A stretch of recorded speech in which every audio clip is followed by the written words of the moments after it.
So I went to some of the George Floyd Black Lives Matter protests. This was some time ago. Didn't even know if I was gonna make this video at first. I just kind of I didn't want to make it immediately afterwards. I didn't want to get caught up in the sensationalism of what was going on with the riots and just the conversations that were surrounding it. And plus, I didn't want to. I wanted to be able to objectively view the situation afterwards, make sure there was no or as little room for bias and emotion as possible. I just kind of wanted to just throw my thoughts out there, just have them out, just see what happens, whatever. Um, about this situation and about kind of how these situations have played out before, and in particular this idea that's not necessarily like new or you know innovative or anything like that, but it's an idea or concept that I first came in contact with from a young man by the name of Kane Carter. Probably know him as a YouTuber, How Damn I Rock. About 6 years ago, when Freddie Gray was killed, and the Baltimore riots were going on, and it played out very similar to what we're seeing right now with all the looting, and the protests turning into riots and the arrests and the injuries and all that. And basically, he was reflecting upon that, living in Baltimore himself, and he kind of just presented this idea that this isn't getting us anywhere. More specifically, this tagline of "No leader, no progress." And basically, what he was saying is that a lot, most of us, if not all of us, are on the same page. As far as maybe the peaceful thing might not get us all the way to the finish line. Maybe there is some room for violence. Maybe there is some space for chaos, but it has to be organized. And in talking to the people I know about the riots and people that are close to me, I think most of us are on the same page that it's not necessarily the violence that is the problem or that we're having the issue with when it comes to these protests. It's the way that they're handled, and they can't be handled in any other way in the absence of a leader, in the absence of somebody that's willing to lay his life down for this cause and has an exact strategy and a plan and the knowledge and the experience to go, no, we're not gonna do it that way, and can command everybody else to follow that, because it's not just it starts at the leader, but it has to trickle down. If we don't have people in the riots or in the protests, well, in whatever shape or form they take, that are willing to stand there to the end until they get arrested, until they get beat up, spit at, kicked at, arrested, killed, all that, then we won't get anywhere. Throwing a brick at a car and running away doesn't get us anywhere, I was at the riots, and I saw a lot of everything that he was talking about, a lot of everything that everybody else is talking about. The ones who've been to the protests that have turned to the riots. Started out as a peaceful assembly, turned march, turned riot, full-fledged riot, burning, looting, vandalism, arrests, you name it. I don't want to ramble too much. I just pretty much wanted to revisit this idea of no leader, no progress, and how it is still immensely relevant right now. And while I acknowledge that it's not necessarily a solution, maybe nobody really has the answer, and I'm not going to act like I do. I think this would get us closer to the goalposts. I mean, we're dealing with our era's version of racism. I mean, it looks different in every time period, whether it's full colonization, whether it's slavery, whether it's legal segregation, to now where it's kind of this elusive, in the shadows, sort of underhanded type of racism that only rears its neck in certain situations. I mean, we're still seeing it. And I think that's our struggle. And our struggle in our era is not so much just combating the racism, it's also identifying it and identifying it for others. There's so many people that don't think it exists or don't think it's severe because it's not as severe as it was in the past.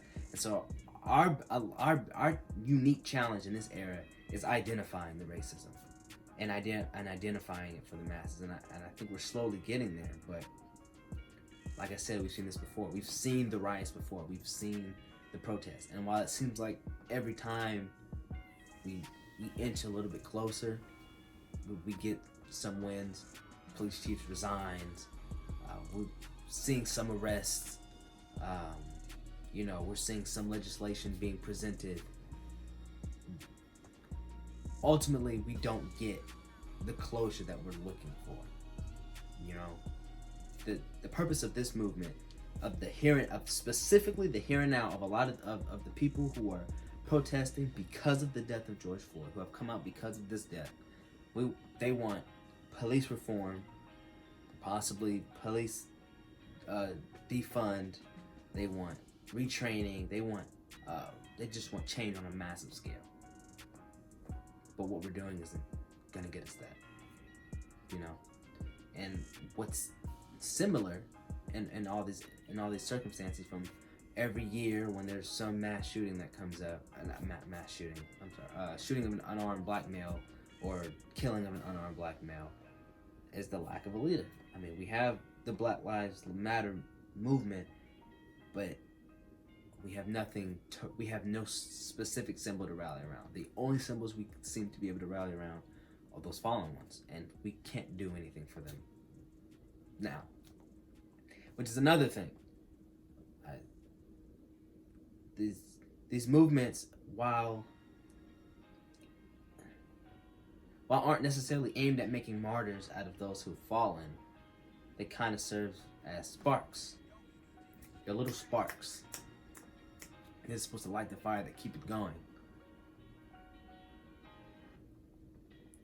But they're too late. We're only a reactive movement. It seems there's no justice, no peace. This Black Lives Matter movement is only a reactive movement. This officer had his neck on George Floyd's neck for 9 minutes. Nobody did anything. And while as a young African American male, I understand that interacting with the police can be scary. I know it very well, and I completely understand that.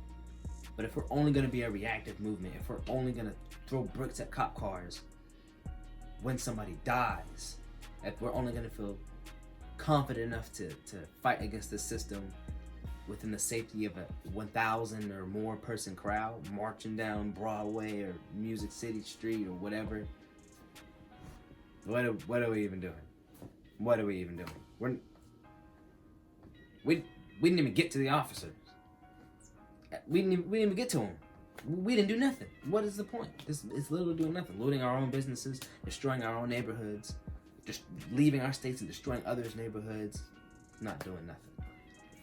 Now, I mean, they did in some areas kind of target certain statues, targeted City Hall, set it on fire in Nashville. And while I'm not condoning that activity, at least not on camera, I'm not. I mean, it's too little. It's not organized enough. It's not structured enough. It's not. I hate to use the word extreme, but it's not extreme enough. It's starting fire at one City Hall is not enough. No leader, no progress. Nobody to rally around. No actionable plan. No specific targets. No unity. No structure. That's what the Black Panthers had. Organization. They were. I don't want to say anything that might paint them in a light that they wouldn't want to be painted as, but let's just say they had structure. They were militant. They were organized. They were a symbol. You wanted to look like them. You wanted to be them. We're just a bunch of people. We're just a bunch of people. I might use some video from the protest that I got. I don't want to make this too long. I'm probably going to stop rambling here. But at the very least, I do want to show one video. And it is a rare instance I've seen of people actually taking action and joining together. This young man, and I'm trying to make sure I'm not incriminating him at all by showing this video, but standing on top of a squad car, this officer climbs up and grabs him by both ankles and yanks him down.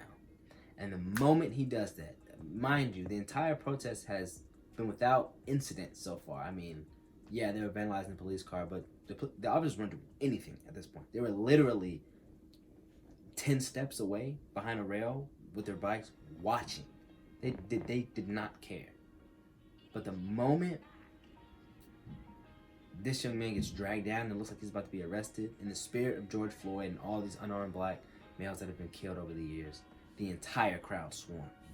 And then that's when the riot took a turn.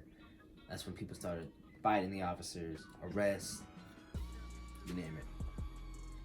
And I think it was for that reason, for what we were out there fighting for, was the reason why everyone jumped out there, and it was the one reason that kept everyone in the midst of all that instead of just dipping and running away. It made everybody come together. I saw officers get dragged away, hit, you know, and while they did come over to field arrest, I know for a fact everyone in that circle, everyone in that area had the same goal in their mind: you will not kill another one of us. You will not. Ain't finna be no more of that. That's one good thing I saw from the riot. That was a moment that I saw, and I went there as an observer. I went there to kind of see. I ended up being in the middle of the entire thing, but I went there. I wanted to feel the energy. I wanted to speak to people. I wanted to hear what they were saying to the officers. But that was one moment I looked and I was like, okay, we might be onto something. Well, if we can have this much unity in this moment, I mean, imagine what we could do rallied behind an actual, actionable, single goal. No leader, no progress. That's just kind of some of my thoughts. I had some other stuff I was gonna say, but I think that kind of gets to most of the point. Nobody gonna watch this anyway. I just kind of want to get those thoughts out.